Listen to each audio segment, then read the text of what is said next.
Hi, I'm Mary Greendale, and we're doing a special edition of Just Thinking tonight.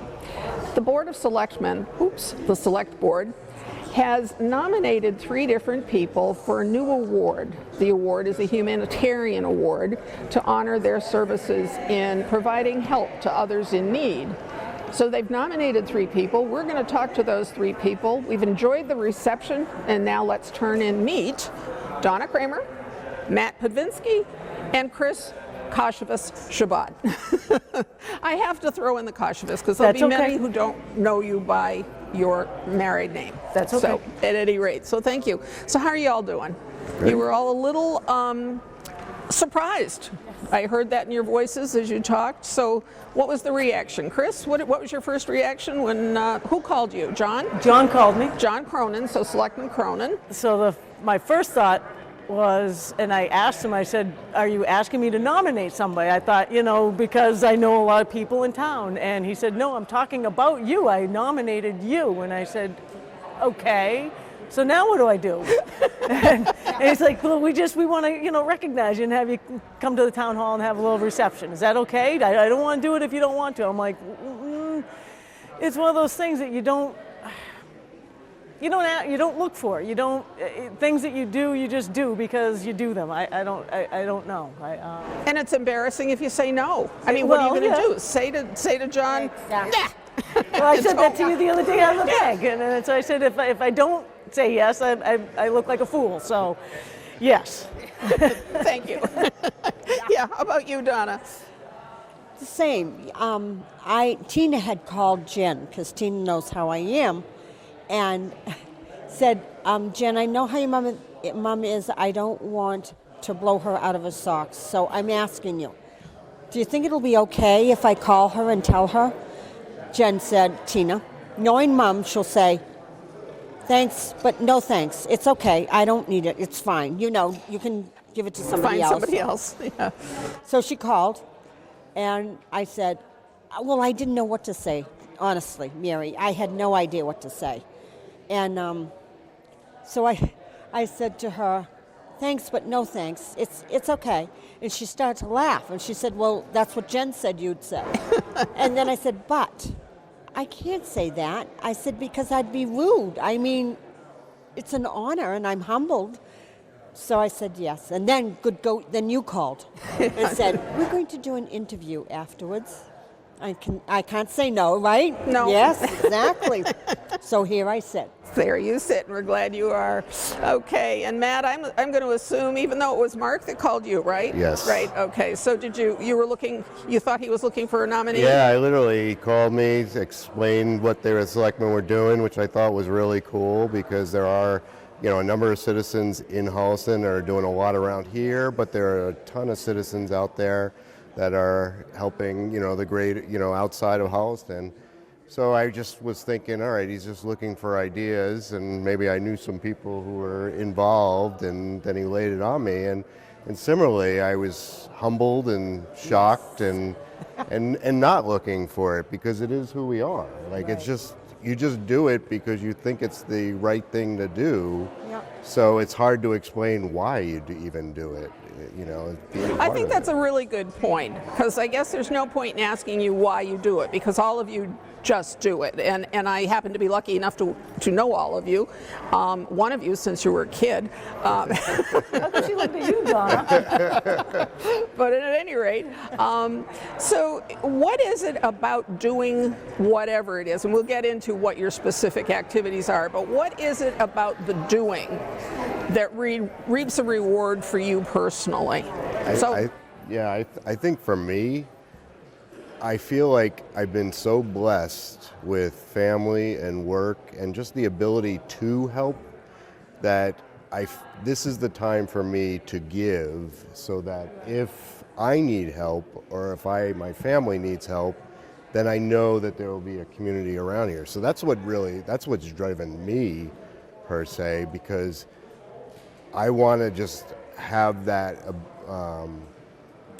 feeling that I know people will take care of my family if something happened to us, and now's the time for me to take care of other families. And you mentioned in your remarks that it was something that you sort of mirrored your parents' behavior. Yeah, my parents were very active in what they called JCs back then, very similar to the Lions. They did a haunted house here. Or they did God, back do in I the day. remember those? Oh my God, I was in one of those cages one year. Oh, that's another story. So I was in a haunted house down in Jackson, New Jersey, where my father was very active. But just when you observe them doing, I sold Christmas trees. I, did all those activities. So it was just natural that we should be doing these types of things. Chris, did your family started? Let's talk about what it is that you do. So John was most impressed, and I know his son used to work for you, I guess. By Little John Cronin. Little John Cronin, yeah, there you go. And Little John Cronin grew up, but somewhere in the process, John learned about your willingness to share whatever you had in terms of providing food or assistance to people that were clients or customers that might be needing help. I think some of it is just seeing it. I mean, my uncle, and I grew up in the farm stand, and there were people that would come through that, you'd see them counting the pennies, and they'd kind of give you that look, and you knew they didn't have it, and he'd be like, it's okay, just catch me next time. But I also remember being in that position. When we were kids, we didn't have anything. Arthur Guidi at the Holliston Superette, I don't know how many times he probably helped my dad, and I probably didn't see it because I was a little kid. You don't pay attention to those things, but I know we didn't have a lot. And, Dad would be happy he came home, he had like a chicken or something that, we didn't normally have. And then you hear stories. And some of the stories, my grandparents had the farm right after the Depression years, and nobody had anything, but they had the farm. And they came from having nothing. And they were like, well, we have this farm, we have food. And even as recent as a couple of years ago, I had a fella come through the store who was a city fella from Boston. And he goes, this guy, this Mr. Pete guy, used to come out with a wagon. He knew my grandfather. And my grandfather gave his mother, I think he explained it as a buttercup squash, but it was something they had never seen. They were from the city, and they're like, what's that? And he gave it to him. And he said, this is what you do. In his broken English, he explained to him how to cook it. He goes, to this day, I love that squash. Oh. But they would have never had it had my grandfather not just given him the squash. Said, here, try it, because you don't know. Try it. I have one, you try it. But I think it comes from a sense of, and Matt said too, if you know what you have, you're blessed with what you have. If you have more than you need, or you just have more than the next person, and you see they don't have it, and there's a lot of proud people. They're not going to say, well, I really just can't afford this. And if they do, that's a big thing. But a lot of them don't. You just see it, and you just kind of, I have it, I can share it. I don't know. You learned it when you were 5, I guess. I saw people doing it. I was a recipient of it on both ends. So it's when you can, you can. I want to talk to you, Donna, for a minute, because you got into something a little bit different than the customary kind of contribution, and that was when you had your therapy horses up at the farm. Now, this was Breezy Hill Farm. Yes. And you started that program, and I remember it was very much targeted to kids that were more disabled, and to veterans who had. One of the greatest stories was the veteran who didn't know how to pick out a horse, and you just told me you had him stand. You tell that story, because I just love that story. Do you remember the one I'm talking about? Yes, and I had an instructor. I was there and invited there because I'm the owner of the farm. But I was so honored to be there because what happened is that the psychiatrist would come also, and 3 horses were put in the arena, and the veteran would choose a horse. That's not how it went. The therapy is the horse chooses you. Well, right off, they don't have that authority. It's a trust, and they trust the horse before they trust the human. And they would say, well, that's not the horse I want. And they would really be agitated. And then the instructor would say, who was certified, would say, then you can't do this therapy. But there's something about the spirit of the horse that got to this person already, and he decided, well, I'll give it a try today only. And that's fine. But then we knew they'd be hooked. And then they were demanding, and the horse would stand there, and they were rude, and not the horse, sorry, the person. Yeah, the veteran. The client, and demand that the horse pick up their hoof. Doesn't work that way. The horse can be more of a mule than a mule ever thought of being. And once that, they truly learned, which sometimes took 3 times being there, that there's no reason you can't be kindly and cooperative and not rude, and then the horse gladly will pick up the foot. So that's the beginning of getting back into mainstream society, which is so difficult. And they needed to rely on themselves to survive, and then they did trust their army buddies or military buddies, but not the public. So this was really a whole new theory, and this was back now in 2004. But even at that point, you were not, it's not like you were 25 and starting this project, okay? You had already had a long career of a variety of things that you had already done. And what led you to do therapy horses or work with this population or these populations? I love horses. When I worked at Children's Hospital, people would meet me because I said hello to them. And that stayed with me all my life, and I was in my 20s then when I worked at Children's. And I've been given this land. It doesn't belong to me. It's lent to me in my lifetime. I truly believe that I need to do right by it, just as you do with what you raise, and you're honest about it. And I thought, well, I'm supposed to share this. And so because of Children's, because of Mass Eye Infirmary and Mass General, I thought, okay. And I read an article that said, men when they hit the 60s put their feet up and say, ha, I've done it all. And women go, whoa, baby, watch out, world, here I come. Yeah. Because we've not had the opportunities. Right. So I thought, I was almost 60 when I founded the program with one of my daughters, and said, this is what I want. And I lived my dream for almost 11 years. It was fantastic. There was a little boy who came for therapy. He wanted to sit on the school bus, and he could not sit up. And so he came, and I had 3 OTs on staff, and so they knew exactly, what he needed. And he was there for a year and a half, and then he was gone, which I missed him. But he achieved, he could sit on the school bus to go to school. So you never know what it's going to be that people seek. Being able to walk. The gait of a horse most simulates the walk of a human being. It wakes up muscles that are not because they can't walk.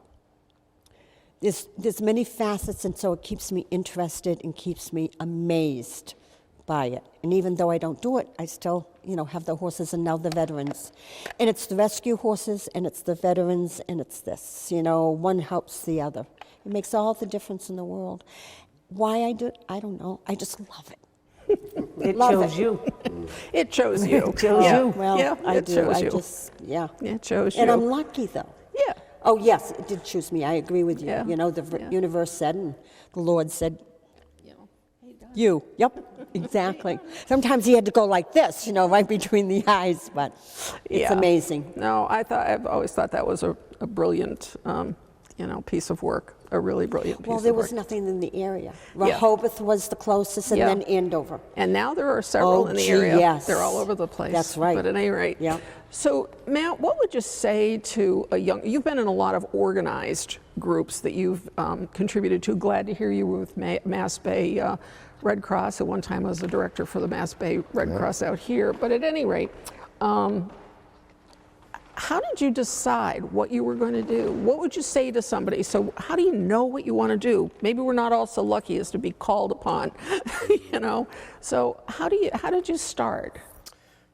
So, the Mass Bay, the fire department that Mark mentioned that I was part of, I think those were more boyhood dreams, like, oh, I can finally join the fire department. I want to be a firefighter. So, but then later on in life, I started finding things that I was really passionate about, you know. So I'm on the board for an organization called Dream Big, and they supply sports equipment to girls in low-income situations. Basically, they can't participate unless our organization can help fund some of, get them the equipment they need. And having 3 girls and seeing the costs of sports and everything that goes on, it really hit me that I need to do this because, again, as I said earlier, it's now I have these treasure or time to give. It's funny, the needs program, so when I trained service dogs, I initially got involved in that because my daughter Caitlin was at Norfolk Aggie and in the canine program, and she's actually in school right now for animal behavior. And I thought, oh, this would be a good program to put on your resume, so we did, and it was a great opportunity for me and her to get together and do it. So we had our first dog, Gabriel, which you had met, and it was a great experience. And during that experience, I had a vet come up to me, and she basically told me how she tried to commit suicide when she got back from the war 3 times. Her daughter would not go to college because she didn't want to leave mom home alone. Yes. And then how the service dog, when she had her service dog, it changed her life because she was able to now get out in public. Her daughter went to college because she was comfortable that the dog now being with mom was okay. And so sometimes you have these passions, like you're like, okay, I have to give back in this area, but sometimes your universe just calls. So now I'm working on my second dog. My daughter is not here anymore. She's at college, so it's me and the family. But I think that's it. You find the passions about it. There's so many things to volunteer for. Oh my gosh. Right, and it can be overwhelming, the number of organizations. But I've been very fortunate, like I said, to find these few things that I'm really, really interested in. Like you said, it's very interesting. Yeah. What would you say to people that say, I don't have time? Let's face it, everybody's busy. Yeah. I say usually that's an easy answer. That's the easiest thing you can say. But if you want to set yourself up for the future, I should say that a lot of my career too has been based on the fact that I try to help people, and I think people resonate to folks that are kind and caring and compassionate. So I attribute a lot of my success. It sounds really silly but I feel like I've been successful because of all the volunteering and just people wanting to work with me and know me and be my friend in a lot of cases. So. And you see people every day, and I think you have a sometimes it heart. just kind of happens. I don't think I think about it in the realm of time. I mean, let's face it, and I think everybody can say it, but I mean, a farmer especially there's 8 million things to do, and there's just never enough time to do it. So when things kind of fall into place, it just falls into place. I don't think I choose the time, or it's like Just do it. if you have bills to pay, you gotta pay them. You just, okay, I might pay a little bit more on this one first, and then I'll get to that one. But I don't think I think about it in realms of time. To me, there's never enough time for anything anyways. I mean, there's always stuff, so And it just becomes part of your day, I guess. And being a farmer, you're also used to that very unexpected, living, you live Learn on the to edge roll with it. constantly. Constantly, You live on the edge all and the time. Absolutely. My husband's a saint. We talk about doing this or doing that, and all of a sudden I'm like, I'm not leaving yet, and he's like, okay, and we just kind of move on with it and roll with it. So I think when something comes up, or if there's someone in need, you just go with think it. about it, you just do it. Yeah, you just do it. Yeah. And Well, I think you that's a need a good slogan. balance. I was going to say there is a balance. I Right. mean, as I mentioned when I talked, my family, there was been times where I was probably away too much, you know, Right. and Right. that causes strains too. So you do have to find that kind of balance, but it's not like you have to spend 40 hours a week either. Just a couple hours a week Right. can make a huge difference in thousands of people's lives even.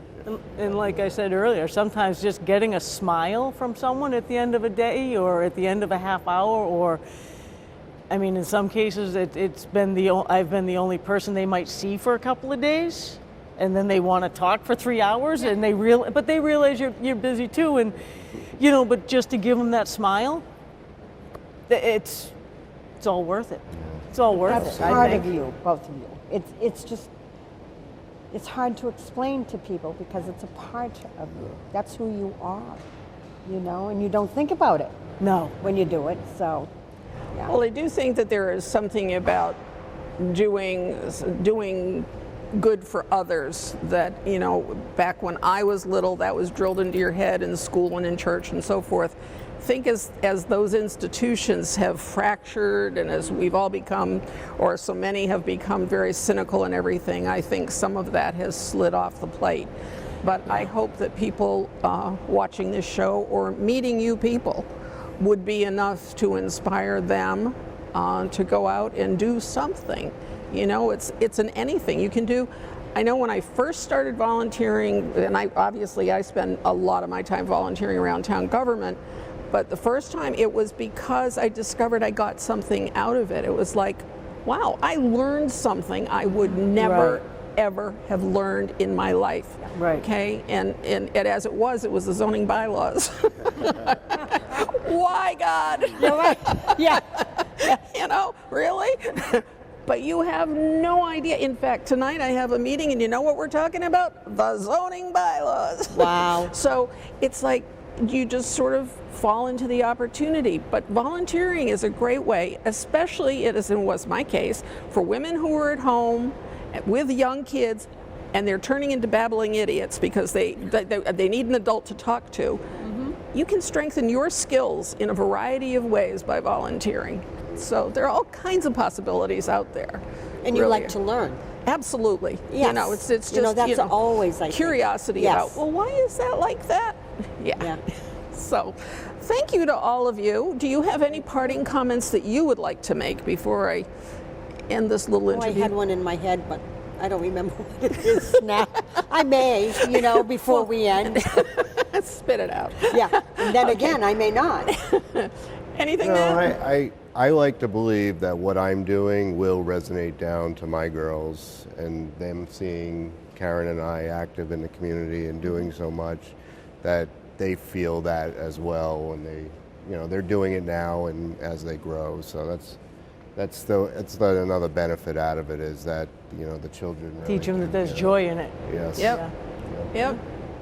All right. Well, thank you all, You're and welcome. congratulations Thank to you. you. No, thank I you. think they Thank made you. excellent choices. No. Thank you. Okay, and thanks. All right. Well, that's it for tonight, and we'll catch you next time. Thank you.